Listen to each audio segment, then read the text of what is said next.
DJ LeRoy. Night Watchman, how you been, buddy? Good. How are you? Good, good. Hey, Night Watchman, I actually attended, last week, I attended a graduation. Yes, and congratulations. Thank Uh, you. you have successfully educated your sons, and You know it. Can you you know, say no more tuition? yeah. There you go. There you go. So, Love it, yeah. man. Well, we're in that season, the season of hope and opportunity. Um, Absolutely. Hope You for know the what? future. Hmm. Well, I'm kind of also curious about, what's going to be happening in the summer for our young people. What about Hmm. you? Well, I am too, but that's why we're bringing on the people who have worked so hard to make sure that there are opportunities for our young people. Oh, Yes, so that's why we're doing the show, that's right. And by huh? the way, Happy Memorial Day. Oh, absolutely, Yeah, absolutely, yeah, a great time. So yeah. you know what?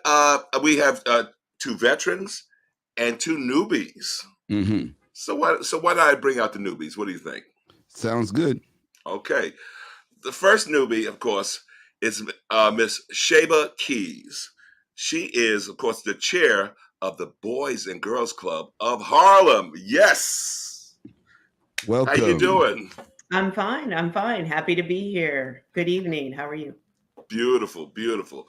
And you know what? The next, as I say, rookie is Miss Ayesha George. And she is the president and CEO of Strive New York. Bring her up. Welcome, Yeah. Ayesha. Hello, hello. Good evening. Thanks for having me. Thanks for Uh, being here. you know what, Night Watchman? Apparently, you sent a good memo because they got it. They got it. I love their Yeah, greetings. So well, yeah. Somebody had to show up for work on time. It's okay. I had to sweep the studio and wipe all the windows, oh man, oh man, no good. Well, first of all, the two veterans who are returning to the show. Let's bring out, of course, Reverend Al, not to be confused with Reverend Al Sharpton, but Reverend Al Cohen. Come on. Good evening. Good evening. Good evening. Okay, hold on. I gotta hit this one more. Yeah, you woke me up out of my sleep. So late at night. Yes, yeah, absolutely, absolutely. And the next veteran, of course, is Mr. Steve A. Melton, who put the B in Ike. Okay, now it's bike. He is a serious biker. That's right. Night Watchman. All right. You haven't Good done evening, it. everyone. Good evening. Good evening. All right. Good evening. All right. Good evening. Welcome. Good evening. Well, as they say, you know what? Let's get this popping, okay? Uh, please, Miss Shaba Keys, please do tell Yes. your journey, but also I noticed something significant also in your work at Columbia University and that particular Yes. partnerships that you draw from. Tell us about that. Yes. So I have been at Columbia for 10 years. Yep, 10 years on April 1st. And I'm in the Office of Public Affairs under the Office of the President. So a lot of my work focuses on really, it actually dovetails to all my passions and everything I've worked for in my career, which is equity in terms of educational equity, employment equity, making sure that communities that are underrepresented have opportunities.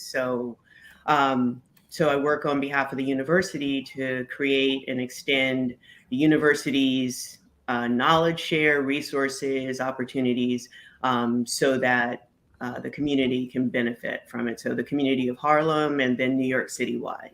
So that's a lot Excellent. of what my work is.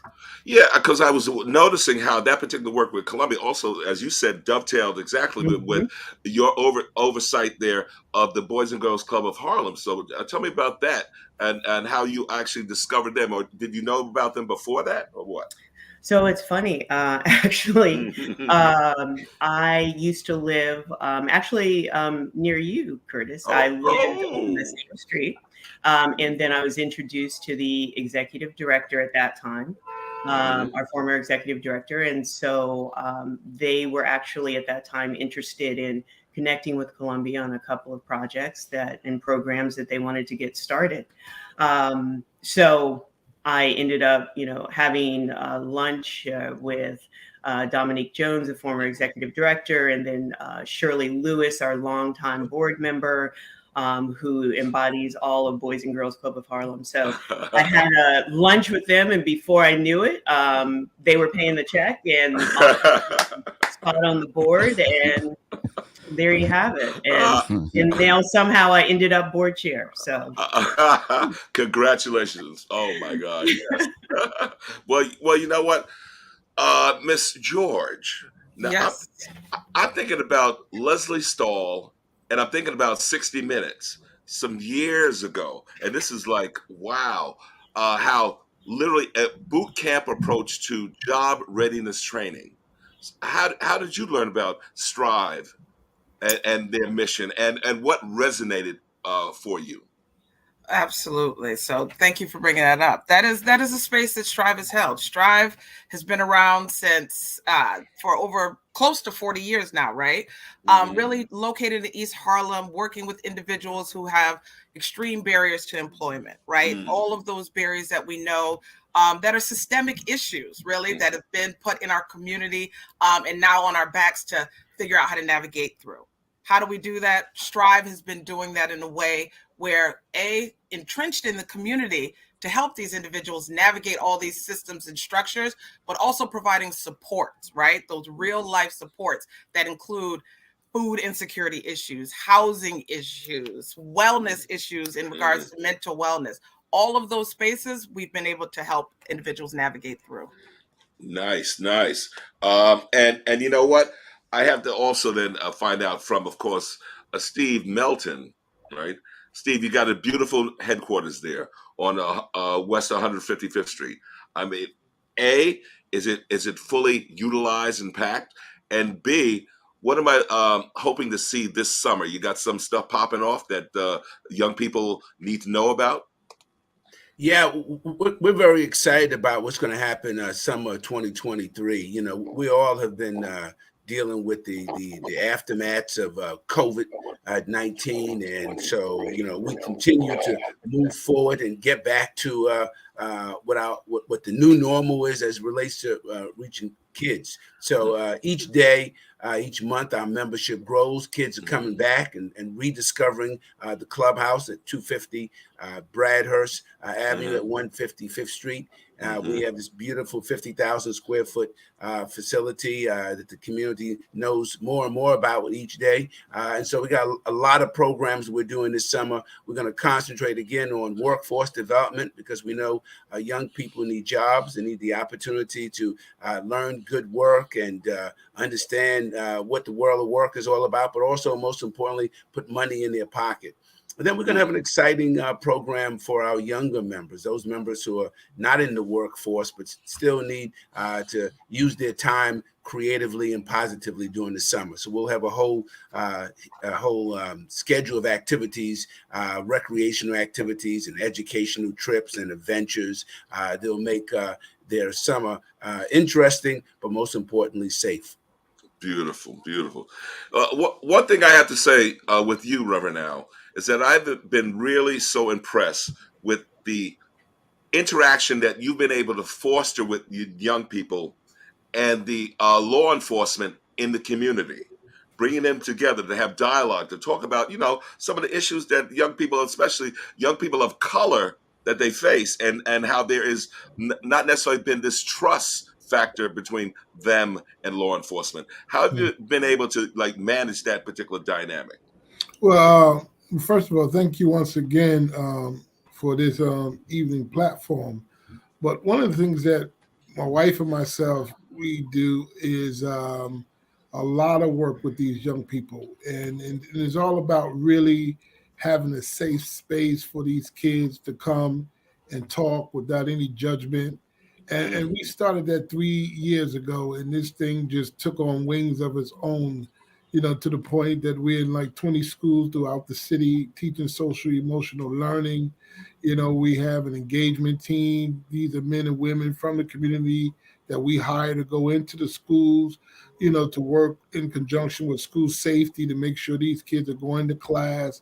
They have a safe passageway home when they leave the building. If they have to be, walk, escorted to the train station or the bus station so they won't get into any, physical altercations. And when we started the safe space for the youth to talk, these youth was really just sharing, we wanted to know what was on their mind, their heart, how they felt about their community, school, law enforcement. And we found that the biggest issue to their perception was law enforcement. So, one day we had our youth session and Chief Madry came in when he was Chief of Community Affairs. He walked in, when the chiefs comes in the building, they come with a posse. The whole room went silent. So I took it upon myself, being who I am. I said, how many of y'all hate the police? And sarcastic. Wow. Everybody in the room threw their hand up, even the no. And so the room got silent. And so I looked at my wife and I said to my wife, I say, this is what we gonna focus on. How do we bridge this gap and how we get this relationship healed? And it started from there. And we started bringing up the chiefs, the commissioners, all the top brass, chief of departments coming up and talking to the youth, community affairs. And then what we would tell them a lot of times is that we want you to come in your humanity and not your authority, because we don't want them to see the uniform. We want them to see the individual, behind the uniform or outside of the uniform. And it brought a lot of healing with these youth. And then from that, when Eric Adams rolled out his new NST team last year to get the guns off the street, he knew they need a social emotional component. So he brought my wife and myself in, and we were the community organization that ever been brought into the NYPD to train the captains, sergeants, and lieutenant. And it was only supposed to be for 6 weeks, and they kept us through the whole year from February to December. And then they renewed our contract this year because the program is going so, effective. And this is the unique thing about our youth program, because we have won the hearts and the trust of these kids, being transparent, being, open and being honest with them. And they come and they give it back to us. And so we touch every area of agencies in the city that deals with our youth, from the DOE. We're in the DOE.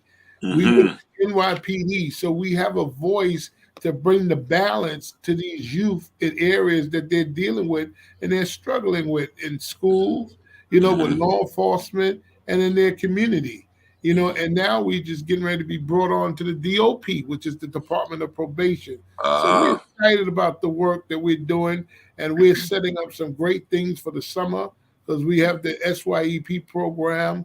So we got other programs. We're educating these kids. They're college graduations. College grads. High school grads going to college. Some got full rides to Columbia. Full scholarship to Columbia. Congrats. We're getting them back in school.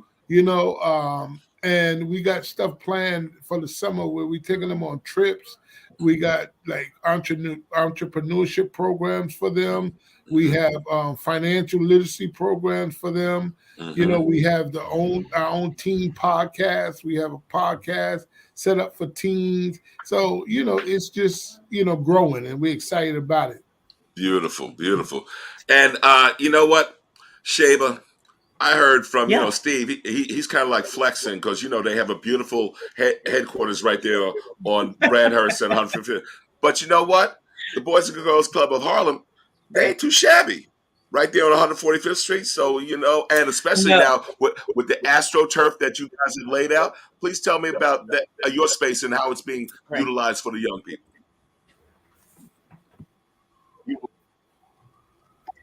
Sure. Yes, Steve certainly has a lovely space, and we welcome the Madison program into Harlem. Boys and Girls Club of Harlem, of course, as you know, has been around for 40 plus years in Harlem. And we offer a wide range of programs and opportunities for not only our young people that we serve, but also our families, because we're very focused on, we actually adopted a during COVID, we actually looked at our programs and services, and we realized that there was a need for the programs and opportunities that we offer beyond just our young people. So we started to adopt the board focused on adopting a strategic plan to embody a community school model for our programming. So what we do is we really provide wraparound supports for our families. So we stay beyond the young people who come in for their daily health and all of. We also support families in their needs, whether it be food resources, whether it be right now we have a prom dress clothing drive going on. We have prom dresses. I'll give you more information in the chat because I'm sure we had about 200 prom dresses to give away. So I'm sure we still have some left. This began yesterday. But and as you said, Curtis, we actually now have the Astro. It's actually we have it's synthetic and it's great. Actually do some outdoor programs around and after school, and then we also use it for opportunities on weekends as well. But for our summer programming, we also are very focused on college and career readiness. So we have our Future Forward cohort that we're also partnering with the West Harlem Development Corporation, and we're also partnering with them to make sure we're reaching Community Board 9. So to serve, so we do our college and career readiness supports, so developing skills, programming that we have supports from Boys and Girls Club of America, diplomas to degrees in a career launch program. We've also set our Apple Summer Coding Academy. Oh, nice. Oh, NightWatchman. Okay. So it's in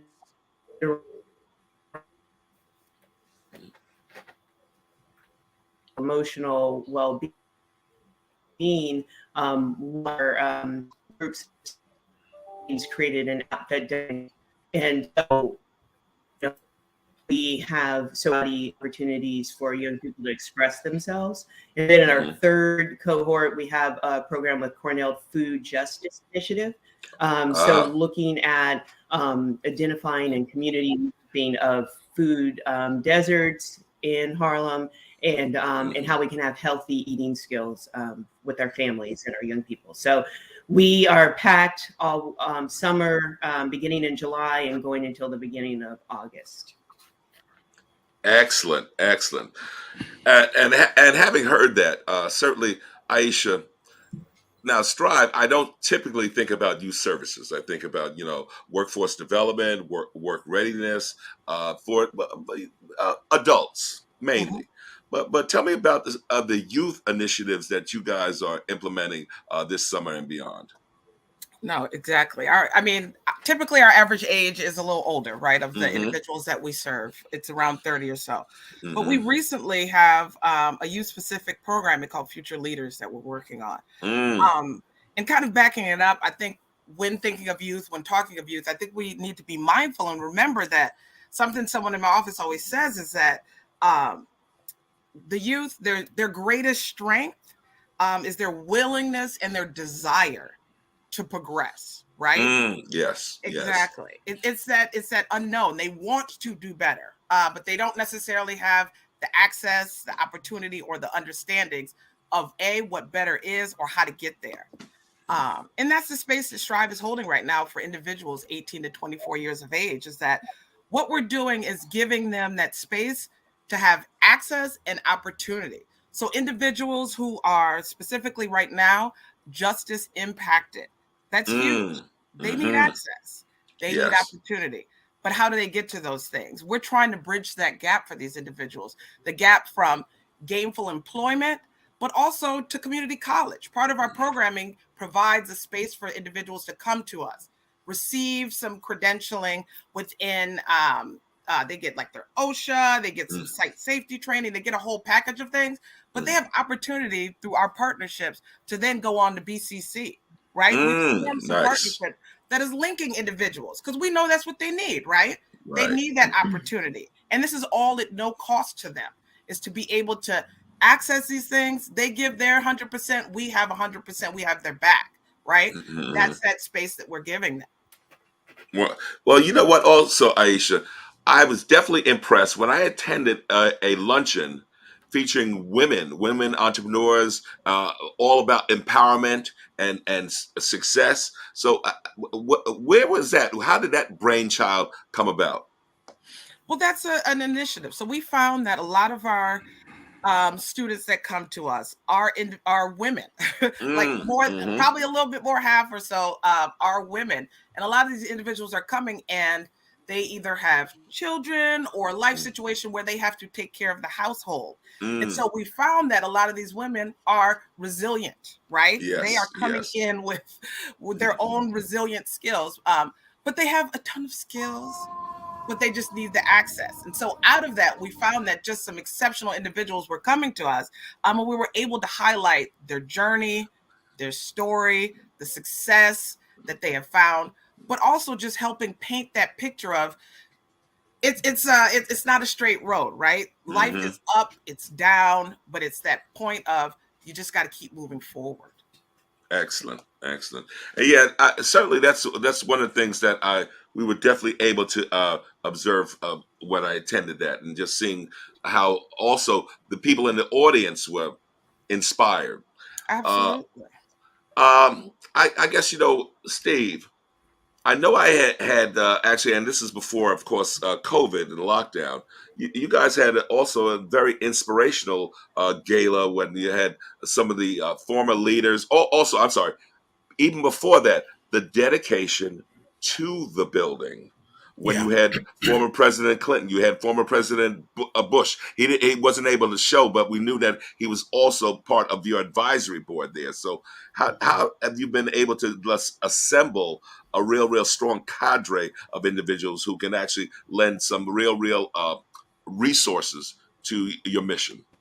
Yeah, well, I think Shaba mentioned it, and we're both Boys and Girls Club of Harlem and Madison Square Boys and Girls Club are part of the national network of Boys and Girls Clubs of America, and so the brand is very strong throughout the country, and that brand allows us to really leverage individuals to help us support the work that we do, not only for young people in Harlem, but really around the country. And I would even say because the brand is so strong around the world as well, too.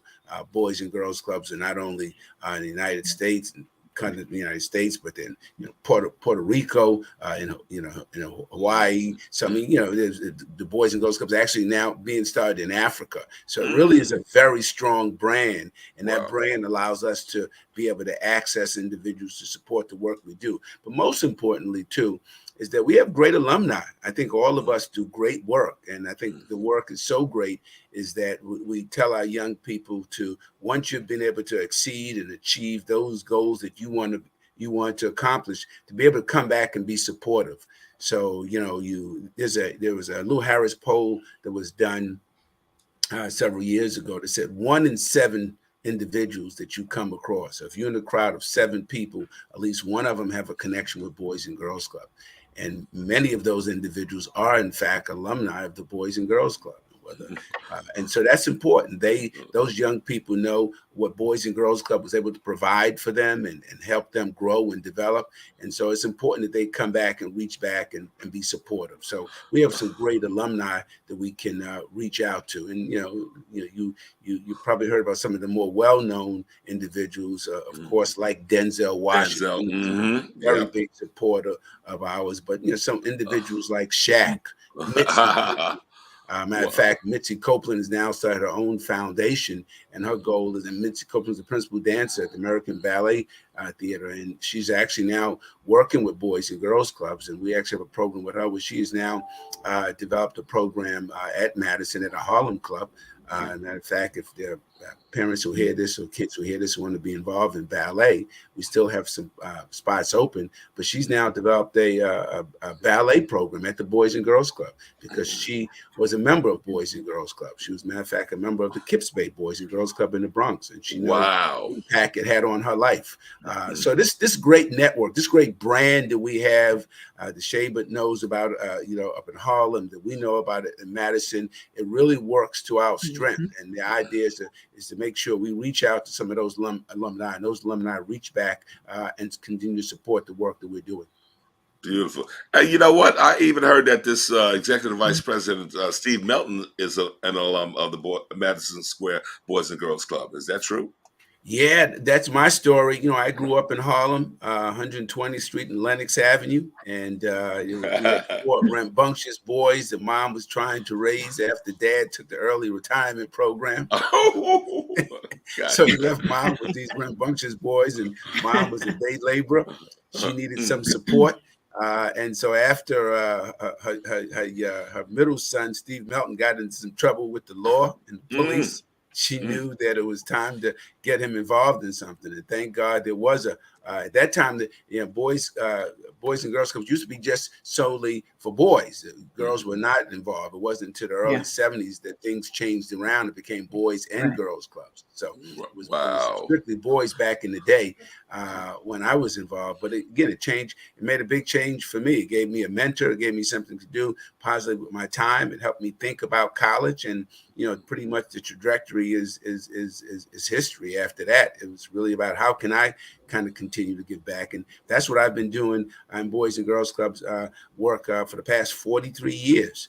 Is really trying to make a difference with the young people in our community, and which really what all of us on this call this evening is talking about. How do we continue to uplift and support our community from our particular corner of the world? How do we best do that? How do we work collaboratively? How do we join hands? How do we take all the resources that's available, bring it to bear, and uplift our community? And particularly this evening, we're talking about how do we uplift those youth in our community, which we know, particularly after COVID, they're coming out of COVID, man. The world has been turned upside down.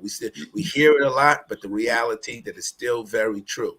A lot of folks have just lost their balance. They've lost their right side up. They've lost key people in their lives who were there for them, who had passed on because of COVID. People got reoriented, moved out of the area. They're no longer there. We know school systems are under greater stress as well. Families are under greater stress there too. In the country that has a lot, there's still many in our community that are sort of lacking. And again, all of us on this call is trying to find out in our corner of the world, how do we make a difference for the better with our young people? And that's what the brand of Boys and Girls Club continues to do, whether it's, Reverend Al or Ayesha or Shaba or Steve Melton. Is how do we make a difference? Excellent. Yes. Well, one of the things certainly we do know, Reverend Al, we certainly do know about when Harlem saved the king. So I want you to expand on that particular narrative and why that was so important in terms of launching you out there in the beginning. Well, a few years ago, I used to be the director of community affairs for Touro College of Osteopathic Medicine on 125th Street. Yep. And when I took the assignment was based on, bringing some healing, with the medical school and the community, and just really, because that's what we're big on. We big on fostering relationship and bridging the gap. Wherever there's a lack or there's a need for relationship, for, working together, whatever you want to call it, we seek to jump in, to bridge those gaps, and to find the similarities or the need and fill in the need. And so taking on that particular assignment, me being who I am, I do research. So I looked up the building and come to discover, that it used to be a department store before the medical college, took over, its occupancy. And then in that research of understanding, it was a department store. It was a Jewish department store, Bloomstein. And years ago, back then, they would not allow blacks to work. But blacks had the ability to shop there. So Adam Clayton Power, you know, in his fashion, led a boycott, you know, for the for the department store, that you cannot, if we could not work here, we don't need to shop there. So, and then we realized in the research also that Martin Luther King came there in 1958 for his first book signing, you know, entitled Strive to Freedom. And at that book signing, particular book signing, there was a demented black woman by the name of Isola Ware Curry, who came to the bookstore looking for Martin Luther King because of her mental instability and her claims about the NAACP and all these other issues back then. She stabbed him at the bookstore signing with a letter opener. Wow. Now, she also had a loaded gun on her, and thank God she used the letter opener, not the gun, because the history would have been different by now. True. So anyway, he was rushed out of the building. He was taken to Harlem Hospital, where he had to go under surgery for 2.5 hours because the letter opener came so close to his main artery. And if he would have coughed or sneezed, he would have died. And in all this research, you know, we have heard Martin Luther King's last speech. They called it the mountaintop speech. I had a sneeze speech. But then when we now listen to the entire speech, he's talking about that particular incident when he came to Harlem for his book signing, you know, in his, you know, stint at Harlem Hospital, that if he would have sneezed going through the surgery, he would have died. So I looked at it and really started thinking and meditating on, you know, we hear a lot about Dr. King's life and his stints in the South and the things that he was doing in other areas. But you know what? He would not have been able to do any of those things if Harlem didn't save his life, because he was sneeze away from death. So that's when I really became even more passionate about the project and said we need to promote this from the Harlem community and using this to inspire our generation, our kids, you know, celebrate the unsung heroes, you know, because we never really heard this story to that degree to realize that if we didn't save his life in 1958, we would not be celebrating, and the world wouldn't be celebrating the Dr. King that we celebrate today and having these, you know, holidays. And he talks about it himself verbatim in his last speech. So that project was for inspiration. And then it also lifts up mental health. That what happens when a person is dealing with and suffering with mental health is going undetected and untreated. Think of things that they can do that can almost change the course of history in somebody else's life if they don't get the help that's needed. So we wrote a book on it. We have a children's book on it. And Chancellor Bank in February, you know, was able to screen it to 150 scholars throughout the DOE and his administration. And he also, you know, purchased over 1,000 books of the projects to put in some of the high schools throughout Harlem. You know, so it's a very rich project, exciting. It's definitely needed because they're trying to take our history out of the schools. And then we know mental health is at an all-time high, and it definitely depicts the mental health, you know, stigma that's plaguing, you know, our generation today. Gotcha. Wow. And, you know, that is so true, because we certainly do know about what happened with Jordan Neely on the subway system. And you know what, NightWatchman, I understand that, you know, you, of course, as you said, attended the graduation as well in Miami.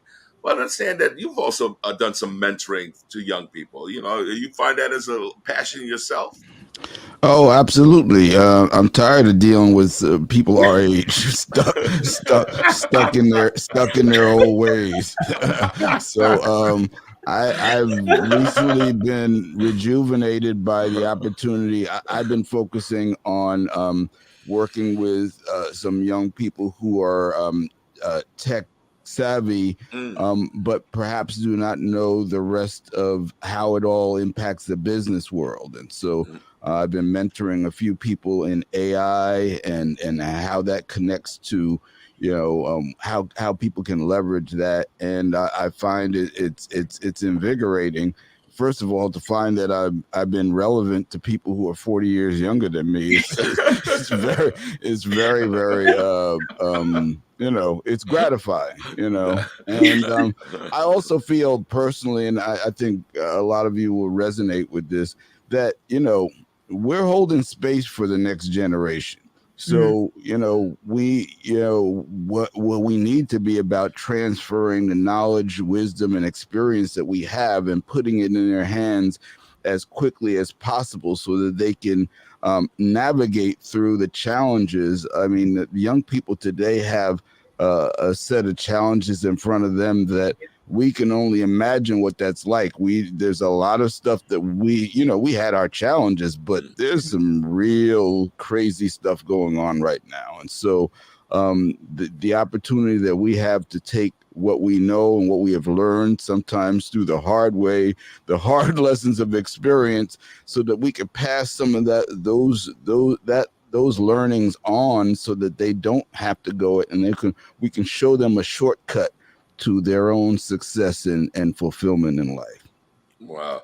For a minute there, Night Watchman, I was wondering whether or not you were a chat bot, but I see that you are real. So this is I'm absolutely. So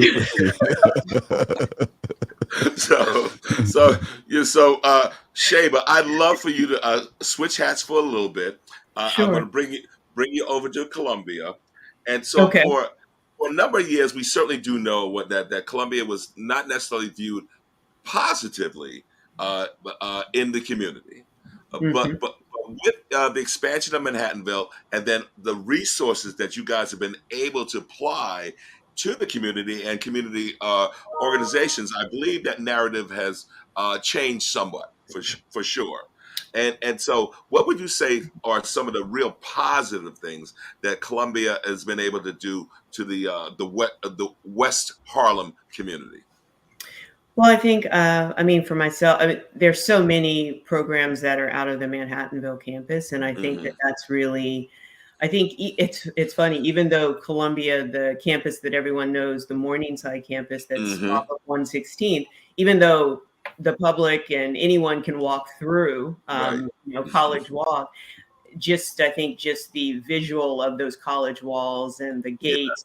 Yes. It's not very welcoming to most people. So I think that the Manhattanville imprint of the campus has really just, extended the campus down there. And then I think it's also allowed the community to integrate and feel that that this campus is extended and open to the community, and which was the goal of that campus being there, not only to have more space for classes and work of the university, but also just to have an imprint that actually represents an embodiment of the community in which Columbia belongs to. So there's programming at Linfest Center for the Arts, movies and films there.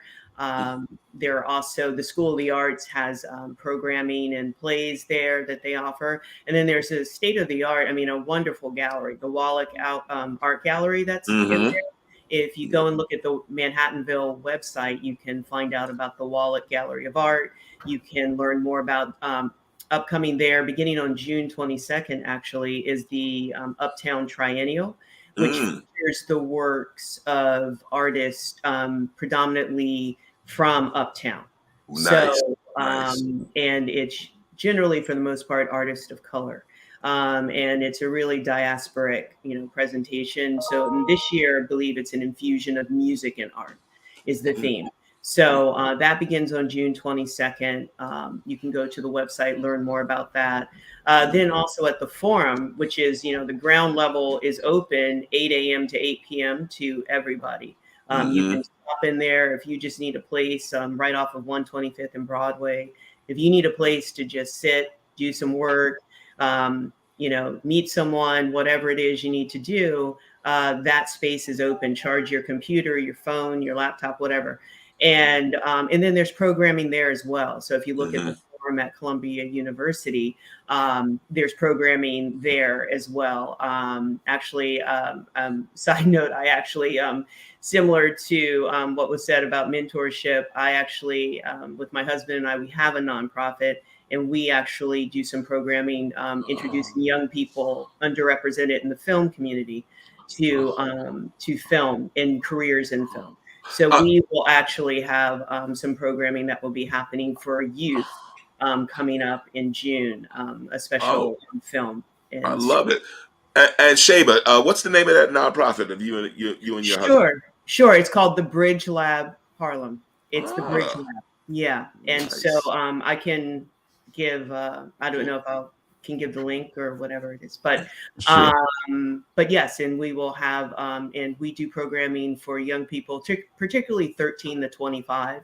Nice. So introducing them slowly to career opportunities and a career pathway into the multiple opportunities for careers in film, not just acting or directing, but just the numerous careers that a young person can aspire to have a fulfilled career in film. So, but I think, as we're all saying, we're all just trying to create these opportunities and create these safety nets for young people. As you're saying, Curtis, Columbia is a part of it. All of our programs are so necessary, because we just, as we were saying, just so many young people are just falling through the cracks, not getting the resources, not getting exposed to opportunities that they need. And we just have to create the safety net among all of our programs so that they have an option. Excellent. And you know what? I guess one of the other things I know, you mentioned the Lenfest Center. You guys, of course, a couple of years, I guess, before COVID, had a wonderful gala there. Are you guys planning to go back to the Lenfest Center? Yes. Okay. Very good. And also, as you said, yes. Go ahead. Oh, no, I didn't. Oh, no? I thought you were still talking. No worries. And also, as you said, I love also the design of the forum. It's a beautiful, as you said, at the Morningside campus, the gates, they are not inviting at all. But with the forum, it's a real welcoming, an open environment. So yes, a thumbs up, Columbia. Can I say something, Curtis? Yes, you can. Yeah, this is questions directed to Shaba. Am I pronouncing it correctly? Shaba, yes. Shaba. Okay, yes. Shaba. Yes. Speaking about Columbia, I just want to talk. First of all, we are having a men's conference, or I would say an event there on June 10th. There's a fatherhood event entitled "You Can Bank on This: Raising a Generation of Leaders" by the Banks family. Fatherhood is the best investment by Phil Banks Jr., who was the head of the 100 Black Men and also retired law enforcement. His sons, David Banks, of course, Chancellor, Phil III from public safety for the city, and the younger son, Terry Banks, who just retired as supervisor for MTA. So it's going to be a powerful men's event, different sponsors, the 100, so forth and so on. But my question is, I was hearing you speaking about all the inviting things about Columbia, but I need to ask this question, and I have to be real, because I'm in the community. We have a youth group, and since last year, we were trying to connect with individuals in Columbia to use the space, at the forum, and we got so much pushback. We got so much, non-responsive, calls. So I need to know, who should we be talking to in the future, because it wasn't that easy, as I'm hearing now, about really using space and wanting, because even when they knew what I was calling for, it was like crickets. And this was since last year. Do you understand the Oh, threat that I had to make? no. Well, Reverend Al, I can tell you, with Shaba here, you've come to the right place. Okay, Yeah, that's what I this is need what I to can know. also say. And I Well, want everybody. Well, and Reverend Al, I'd also say too that so first of all, don't misinterpret my words. I said that there's this is a great start, and I'm sure that I don't think it will ever be perfect, and I Right. don't think it is a university first and foremost, Mhm. in a research university. So Yeah. the constituency that's served is definitely students and furthering their knowledge and furthering their scholarship, but at the same time it is an anchor institution, and that's part of the process that's iterative in terms of helping them develop and to be a partner with community. Reverend Al, I'm definitely familiar with all of your great work because one of the initiatives I work on is Columbia Community Service. Mhm. So we gave funding to your fantastic work last year. Nice. Yeah. And are very happy. I heard great things about the site visit from my colleague who made a site visit to your program, and I know our support will be ongoing for that initiative. Yeah. And but in terms of space, there's so many organizations that are trying to get space. I don't know about your unique situation. I do know that I have colleagues that are working on this in terms of the process. It used to be under West Harlem Development Right. Corporation, Right. but I think that's now readjusting. So where it will land, I'm not quite sure of, but I'm happy offline to learn more about your unique program and what it is that you're trying to get done. Right. Well, I'm gonna stay connected with you. Okay. And real quick, That's I it. just want to introduce the boss of our organization. She just walked in the room. She's a great friend of Dr. Archer. All right. All right. Hi there. Excellent. Well, We love that color coordination, by the way. We're very gonna make good. the sunshine, whether it happens out here or in our heart somewhere. There we go. That's it. Well. Speaking of those particular things, in terms of you, Ayesha, when we talk about Strive NYC, we certainly do know that you guys, because before I worked at my current job, we were a Strive location in the Rockaways. So tell me about the NYC network, but also beyond that, some of the other, let's say, states and or cities that you guys are now touching. Yes, absolutely. We did have some other strives located throughout the 5 boroughs. Mm-hmm. So part of our Strive operated sites we are beyond New York. We have a Strive Atlanta right now. We have a Strive Birmingham. That's actually, they're launching programming in 2 weeks, less than 2 weeks. June 5th, they will launch actual programming with students. And our growth and impact means that there are more strives to come. Nice. So absolutely pay attention and absolutely have me back so I can tell you more once they actually open up. Yes. Well, yes, being that, as you say, you've cracked the thing, you're no longer a rookie, you will be a returning guest. We got you. We got you. Maybe you'll be even able to match this guy, Steve Melton. What do we think? No, hey, cut it out. I want to get to that level. Absolutely. Hey, I'm continuing to strive. That's what I'm doing. Wow. Talk about a beautiful setup. That was nice, Bob, right? Oh, that man. was good. Yes. So Steve, I got to know. So you heard about Ayesha in terms of the Strive network. So if I look at Boys and Girls Club, how many of them are you? Well, there are 4,300 boys and girls clubs around the country. As I said, they're also located on Native American lands, located even in Puerto Rico. Some are starting up even in Africa as well there too. So it's one of the fastest and largest growing chartered organization in the world, serving over 4 million young people between the ages of 6 to 18 years of age. So as I I said before, the brand is very strong and it's out there, doing work every day. And as I speak to that, one of the things that I want to take some time this evening, as people listen to the program, watch the program, and sitting back in their their comfortable chair, maybe with something in their hand, listening to all the great programs, I want to make a call to action. And say that our organizations are always looking for volunteer support to help the work that we do. And so I think now more than ever, we need the support of folks to get involved in your community, to make a difference. And you can do it with your time, your talent, or your treasure.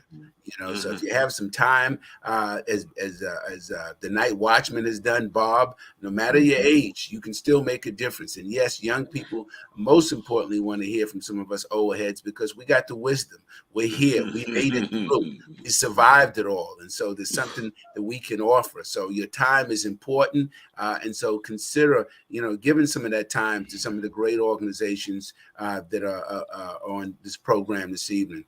But also your talent. I mean, a lot of folks may have retired and are sitting back and saying, gee, what am I going to do now? And then you've had great careers doing a lot of great things. And it's a possibility that some of our organizations need that talent. Like Shaba, get on the board, make a difference with these organizations. These are the kinds of things you can do. So you have a talent. Use that talent in your organization, in your community, by knocking on the door of these organizations and say, I got some time or I got some talent. And the other way you can do it, if you don't have time and you don't have talent, pull out your checkbook. Pull out your Visa card.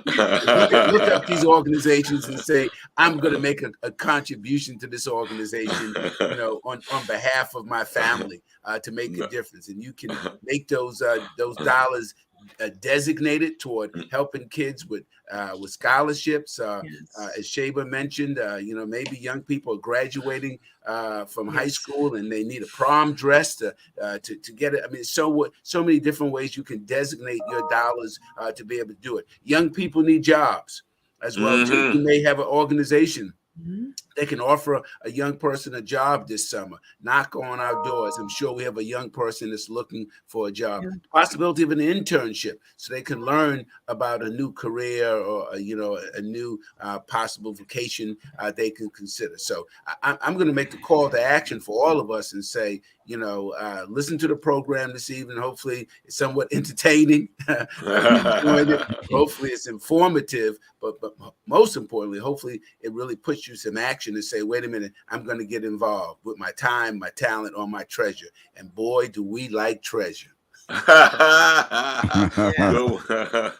Steve, Curtis, can I just jump in after Absolutely. Steve? I just want to, I actually want to thank you for bringing that up, Steve. And I think people have a misconception too, that I think people think there's a certain amount that's right, whether it be time or whether it be treasure. No amount, what we say is no amount is too small, and no amount of time is too small. If there's an opportunity to provide homework help, there's an opportunity to just volunteer. You can volunteer to support an event or an initiative. Our CEO, Sharon Joseph, engages a lot with community collaboration with our partners, and we have math programming now on the weekend because of our relationship and partnership with Common Denominator. So we're always looking for tutors for our teens that really need support as they're getting ready for college, and they need SAT support. And also just for our summer programming, as Steve said, we offer some, cost. We have a fee for some of the programming, but a lot of it is sponsored. So we want to sponsor young people for the summer so that they have a positive experience, that they have some enrichment and education and opportunities. Reach out to us. That's what we're here for, to making sure that young people have these opportunities. Beautiful. Absolutely. And do you mind if I piggyback on that? You got it. Well, thank you. I just want to get in on the call to action space. Definitely putting out a call to action to the community to share the information that you're receiving by tuning into this. that's a big part of it, right? Individuals out there are in need right now. Young people, we see it in our community. We see it in our families. We're right now telling you about all of these great resources. I think Stephen was mentioning internships and job placements. That's all a part of what Strive has. We have those opportunities, and it is all no cost to the individual. That's the great part, right? So you come to us and we help you. We provide those resources. We provide that bridge to the opportunity that we have. We help you with job placement. It's not just about coming to us. You come to us how you are. We help you where you're at, and we'll get you where you want to go. Nice. Woo! Yes, All yes. right. I'm loving That's this. a call to action. Yes, it is. So, Ayesha for mayor. Ayesha for Right. mayor. That's what I say. Ayesha for mayor. Let's go. Come on. I'm on the campaign. I'm on the campaign for Miss George for mayor. Let's do it. 3 more years. 3 more years. Yeah. Be ready. Be ready. There we go. So Night Watchman, you want to? I guess we'll do a nice little lightning round. What do you think? A lightning round because we've got to wrap things up. Yep. All right. So you know what? Let's kick it off. Steve Melton, do tell. What you got going on, and how can folks reach you? Hey, listen, we're out here to serve young people in Harlem between the ages of 6 to 18 years of age. Reach out to us. Our summer program starts on July 1st. We're going to be here, especially a call out to parents. We're here. We want to support you, what your needs are. We have a whole host of programs for young people, but we also have some great programs we're doing with City Harvest. So if there's some food insecurity, we want to be there to help you. So knock on our door. We want to be supportive to you. You can reach out to me at S Melton, that's SMELTON at madisonsquare.org. S Melton, SMELTON at madisonsquare.org. And again, visit us on our website, madisonsquare.org. We're here to work with you, to collaborate with parents, to help young people. A lot of great opportunities. Don't stand around doing nothing this summer.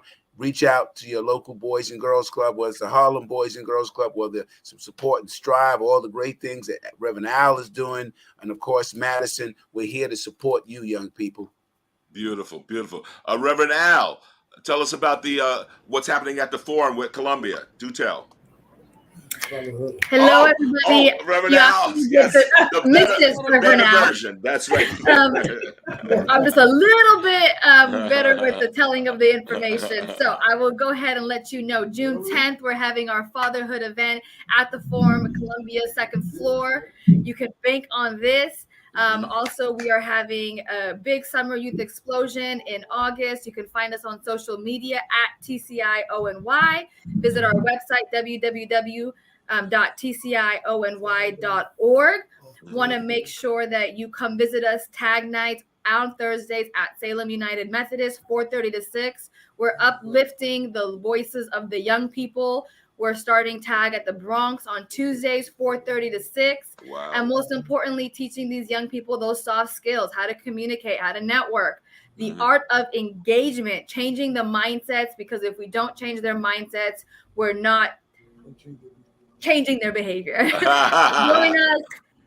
Beautiful, beautiful. Thank you. Shaba, tell us, what can we expect? So our summer program kicks off just after July 4th. So we, July 5th, you can join us. You can register now. Yes, go to www.bgcharlem.org. And don't use shkeys@gmail.com, please. Gotcha. But you can reach out to our executive director, Sharon Joseph. Yes. And she will have more information on all of our summer programs, and she'll be able to align your young person with the program that works for them. And also, if you're interested in programs that related to film and film careers, you can reach out to me, skeys@bridgelabharlem.com. And you'll be able to learn more about our work in some of our programs, and I can share with you some of our upcoming initiatives that we have. And so opportunities all around, and you can reach out to me, SK3785 at columbia.edu, if you have questions related to Columbia. Beautiful, beautiful. And Ayesha, what Yes. you got cooking? Tell us. We have a lot cooking. I'll say that. I will say, I know we are talking about young people today, but Strive New York serves anyone 18 years of age and older that is looking for employment. So I employ all individuals to come to us and see the opportunities that we do have. Specific to young adults, we have open enrollment for anyone 18 to 24 years of age that wants to come in and make a change, do something different. And just gain a pathway to economic mobility. That's the space that we're holding. We have internship, but most importantly, we have those supports that this specific individuals need to maintain and to have success within the space. We can be reached at strive.org. You can go to our website and find out all kinds of great information, including information sessions. You can come to our office located in East Harlem at 205 East 122nd Street. You can come to our office any Tuesday and Thursday at 10 a.m. Just walk on in and at 10, and you can be a part of our information session and learn more. So send your young people, come yourselves if you're interested in a change. But we look forward to working with you. Thank you. Excellent, excellent. Night Watchman, you want to take us home? All right. Well, you've been listening to Soul Lounge Prime Time. Thank you so much for our guests, for all the work you do impacting our youth and some of our not so youth. So we appreciate it. You can find us on Monday evenings always at 7 p.m. We are on WHCR 90.3 FM, the voice of Harlem. You can find us live streaming at 8 p.m. on YouTube and Facebook. And you can also find us on your favorite podcast platforms such as Spotify, iHeart Music, Amazon Music, Google Music. We're everywhere. Ask Siri about us. Ask Alexa. Ask them to play the most recent Soul Lounge Prime Time, and you can listen to this show. So thanks for joining us. Check us out on Monday nights. We're always here with the best and brightest of Harlem. Yes, indeed. Way to go, Night Watchman. Love you guys. Great Thank you. Thanks for having us. Yeah, absolutely. Thank you. Night Watchman, did I tell you would be popping or what? You did. And I'm glad you delivered. Okay. All right. Take care, everyone. Thanks, everybody.